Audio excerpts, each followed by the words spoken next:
வணக்கம் மக்களே, welcome back to நேற்று இன்று நாளை. இன்னைக்கு நம்ம வீடியோல ரொம்ப ஹெல்த்தியான ஒரு இட்லி, அதுக்கு தொட்டுக்கிறதுக்கு ஒரு சூப்பரான காரசாரமா ஒரு சட்னி தான் பண்ண போறோம்.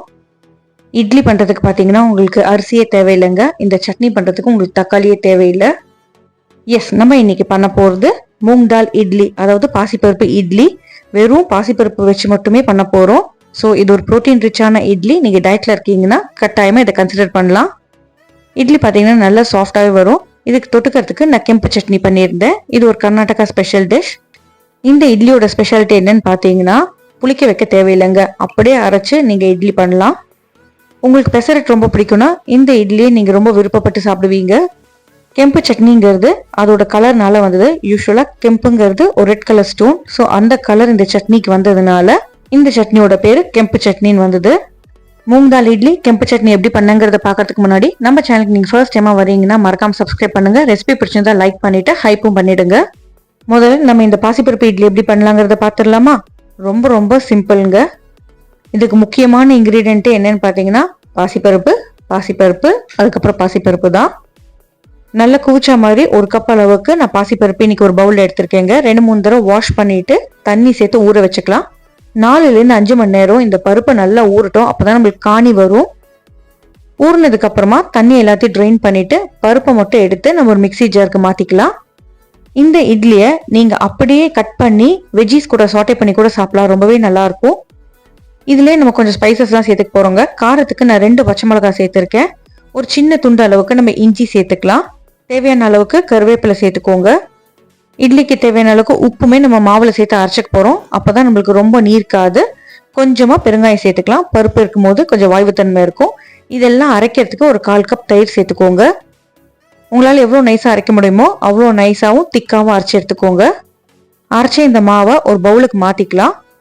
தயிர் சேர்த்துருக்கிறதுனால நம்மளுக்கு இட்லி கட்டக்கட்டையா வராம சாஃப்டா வரும். நம்ம இதுல கொஞ்சம் சோடா சேர்க்க போறோம். அது தயிரோட நல்லா ரியாக்ட் பண்ணும். அதுக்கு தான் நம்ம தயிர் சேர்த்திருக்கோம்.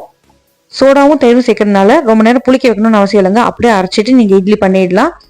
இப்போ இந்த மாவை 3-4 நிமிஷத்துக்கு நல்லா பீட் பண்ணிக்கலாங்க. பீட் பண்ணும்போது பாத்தீங்கன்னா உங்களுக்கு மாவு அப்படியே ஃப்ளஃபியா மாறும்.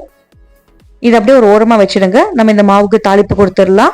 கொஞ்சம் இதுல நம்ம கேரட்லாம் சேர்த்துக்கிட்டோம்னா நம்மளுக்கு இன்னும் நியூட்ரிஷியஸா மாறும். கடாயில 1 டீஸ்பூன் எண்ணெய் சேர்த்துட்டு 1/2 டீஸ்பூன் அளவுக்கு கடுகு, 1/2 டீஸ்பூன் அளவுக்கு ஜீரகம், 1/4 டீஸ்பூனுக்கு பாதி அளவுக்கு மஞ்சள் பொடி, ஒரு பெரிய கேரட்டை துருவிட்டு இதுலயே சேர்த்துக்கலாங்க. ஃபியூ செகண்ட்ஸ்க்கு கேரட்டை சாட்டே பண்ணா போதும். ஏன்னா நம்ம ஃபைன் கிரேட்டர்ல தான் துருவி இருக்கோம். கடுகு ஜீரகம் வெடிச்ச உடனேவே நீங்க கேரட்டை சேர்த்துட்டு அப்படியே வதக்கிக்கலாம். இப்போ இந்த தாளிப்பை நம்ம மாவோட மிக்ஸ் பண்ணிக்க போறோம். உங்களுக்கு பிடிக்கும்னா நீங்க இன்னும் கொஞ்சம் வெஜ்ஜீஸ் கூட இதுல சேர்த்துட்டு உப்புமாக்கு யூஸ் பண்ணுவோம் இல்லையா, அந்த மாதிரி காய்கறிகளை சாட்டே பண்ணிட்டு அதையுமே மாவுல சேர்த்துட்டு இட்லி மாதிரி பண்ணிக்கலாம். உங்களுக்கு வெஜிடபிள் இட்லி சாப்பிட்றதுக்கு நல்லா தான் இருக்கும். இப்போ இந்த தாளிப்போட இந்த மாவை நல்லா கலந்து விட்டுக்கலாங்க. நம்ம மஞ்சப்பொடி சேர்த்துருக்கிறதுனால மாவோட கலருமே நல்லா பிரைட் எல்லோக்கு மாறும்.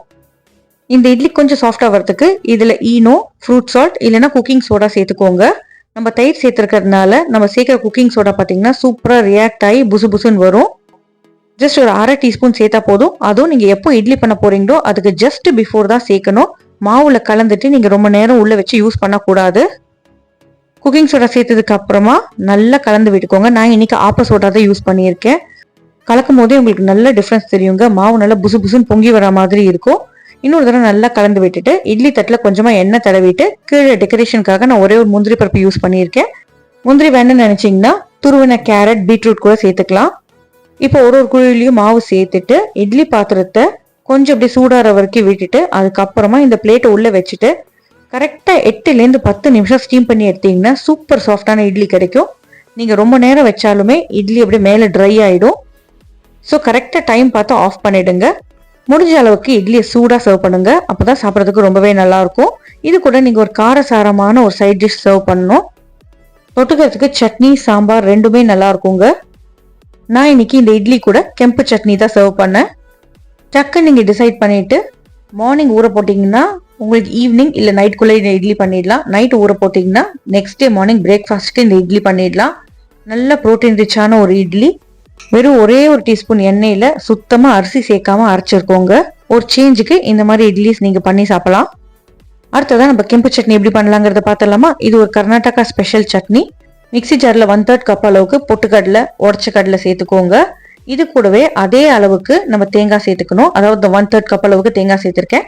சின்ன துண்டு இஞ்சி, 1 டேபிள் ஸ்பூன் வெல்லம், 2 நார்மலாக யூஸ் பண்ணுற பட்டை வத்தல், அதுக்கப்புறமா 6லேருந்து 8 பேடகே மிளகாய், கொஞ்சமாக புளி, உப்பு, அதுக்கப்புறம் புதினா இலைகள் சேர்த்துக்கணும். பேடிகை மிளகாய் தாங்க இந்த சட்னிக்கு கலர் கொடுக்கும். ப்ளஸ் நம்மளுக்கு ரொம்ப காரமாக இருக்காது. நார்மலாக பசங்க சாப்பிட்றாங்கன்னா உங்களுக்கு 6லேருந்து 8 மிளகாய் கரெக்டாக இருக்கும். பெரியவங்க சாப்பிட்றீங்க, நல்லா காரசாரமாக சாப்பிடுவீங்கன்னா இன்னும் ஒரு 4 மிளகாய் எக்ஸ்ட்ராவாக சேர்த்துக்கோங்க. அரைச்சி இந்த சட்னியை ஒரு பவுலுக்கு மாற்றிக்கலாம். அடுத்ததாக தாளிப்பு கொடுக்கறதுக்கு கடாயில் கொஞ்சமாக எண்ணெய் சேர்த்துட்டு 1/4 டீஸ்பூன் கடுகு, 1/8 டீஸ்பூன் அளவுக்கு ஜீரகம், கொஞ்சமாக கடலைப்பருப்பு, உளுத்தம் பருப்பு, 1 காஞ்ச மிளகாய், கருவேப்பிலை இது எல்லாத்தையும் சேர்த்துக்கோங்க. பருப்பு நல்லா பொன்னிறமாக மாறுற வரைக்கும் நம்ம வறுத்துக்கலாம். பொன்னிறமாக மாறினதுக்கு அப்புறமா இந்த தாளிப்பு எடுத்து அப்படியே நம்ம ரெடி பண்ணி வச்சிருக்க சட்னியில் சேர்த்துட்டு நீங்கள் கலந்து விட்டுட்டு சர்வ் பண்ணலாம். சட்னி பார்த்தீங்கன்னா நம்ம பேடிகை மிளகாய் யூஸ் பண்ணியிருக்கிறதுனால ஜவன் ரெட் கலரில் பார்க்கறதுக்கே சூப்பராக இருக்கும். கலரை பார்த்தா பயமாக இருக்குங்க, ஆனால் காரமே ரொம்ப இருக்காது. பருப்பு சேர்த்து பண்ணியிருக்கிறதுனால இந்த இட்லி கொஞ்சம் பிளாண்டாக இருக்கும். அதுக்கு இந்த மாதிரி காரசாரமான சட்னி ரொம்பவே நல்லா ஒத்து போகும். ட்ரை பண்ணி பாருங்கள். எப்படி வந்ததுங்கிறது எனக்கு மறக்காமல் கமெண்ட்ஸை சொல்லுங்கள். நம்ம சேனலுக்கு நீங்கள் ஃபர்ஸ்ட் டைமாக வரீங்கன்னா லைக் பண்ணுங்கள், ஷேர் பண்ணுங்கள், சப்ஸ்கிரைப் பண்ணுங்கள். Thanks for watching. Have a great day.